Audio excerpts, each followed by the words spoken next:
মন্দিরের সমিতির সঙ্গে চরম সংঘাতে শেষমেশ রাগে ঠাকুরের সিংহাসন ভাঙল এক তৃণমূল কংগ্রেস নেতা। দুর্গাপুরের অমরাবতীর ঘটনা এলাকায় শোরগোল পড়ে যায়। এই খবর কানে পৌঁছতেই চরম হুঁশিয়ারি দিলেন দুর্গাপুর পূর্ব বিধানসভা কেন্দ্রের বিজেপি বিধায়ক চন্দ্রশেখর বন্দ্যোপাধ্যায়। তিনি তদন্তের নির্দেশ দিয়েছেন পুলিশকে। চন্দ্রশেখর বন্দ্যোপাধ্যায় বলেন, পাতালে থাকলেও অভিযুক্ত তৃণমূল কংগ্রেস নেতা খুঁজে বের করে তাকে গ্রেপ্তার করা হবে। দুর্গাপুরে নিউ টাউনশিপ থানার অমরাবতী শিবশক্তি মন্দির কমিটির সাথে দীর্ঘদিন ধরে বিবাদ চলছিল তৃণমূল নেতা বিশ্বজিৎ বিশ্বাসের।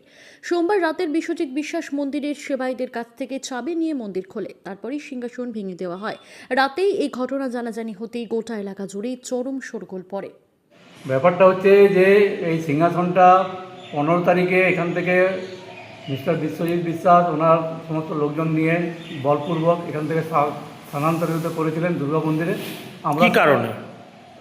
ওনার এখানে অসুবিধা হচ্ছিল, নাকি যে জগন্নাথ দেবের পাটা ঢাকা যাচ্ছে, উনি ঠিকমতো কীর্তন করতে পারছেন না।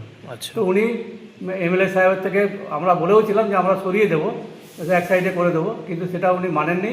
হঠাৎ করে 15 তারিখে ওটাকে উনি নিজেই লোকজন নিয়ে এসে সরিয়ে দুর্গা মন্দিরে দিয়ে দিলেন।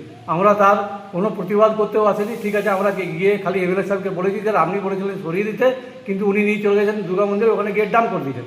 তারপরে আমরা আর কিছু বলিনি। উনি বলেন ঠিক আছে আপনারা কদিন অপেক্ষা করুন, অপেক্ষা করার পরে উল্টো রথের পরে যখন ওনার কীর্তন হয়ে যাবে আমি ব্যবস্থা করব ওটাকে আবার ওখানে রাখার।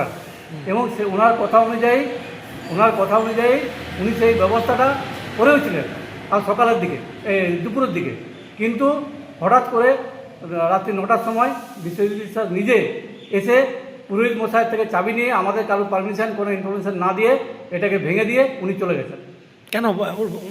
ওটা ওনার মনের মধ্যে একটা ইয়ে আছে যে এটা থাকলে আমার অসুবিধা হচ্ছে। আর সব থেকে বড় কথা হচ্ছে উনি ওনার ইয়ে অনুযায়ী সেলফ স্টাইল এখানে ট্রাস্ট বানিয়েছেন, যেটা পুরোপুরি অবৈধ, যেটা এখানে সোসাইটিতে সম্ভব নয়। এখন কি চাইছেন? জোরে উনি করতে চাইছেন এগুলো। এখন কি চাইছেন? আমরা চাইছি যে এটা প্রশাসন যেন এটার একটা যোগ্য শাস্তি ওনাকে দেন, এবং তার সাথে এই যে সিংহাসনটা ভেঙে দিয়েছেন ওটার ক্ষতিপূরণও আমরা চাই। কারণ এটা অনেক দামি সিংহাসন, এটা 40-45 হাজার টাকা দাম এই সিংহাসনের। মুখ্যমন্ত্রীকেও আমরা এই ব্যাপারটা নিয়ে অলরেডি ইনফরমেশন দেওয়ার ব্যবস্থা করেছি। কে মুখ্যমন্ত্রীকে জানিয়েছেন বিষয়টা? এখনও জানানো হয়নি, আমরা জানাচ্ছি, কারণ কালকেই তো ঘটেছে। আপনার নাম? আমার নাম সুবোধ গোস্বামী, আমি এখানে চেয়ারম্যান। রামকৃষ্ণ মিশনের একজন দীক্ষিত ভক্ত এবং সদস্য। রামকৃষ্ণ মিশনের এই যে ঠাকুর রামকৃষ্ণদেবকে ছুঁড়ে ফেলে দেওয়া, মন্দির ভাঙা, এই সংস্কৃতি তৃণমূল ছাড়া কেউ করতে পারবে না।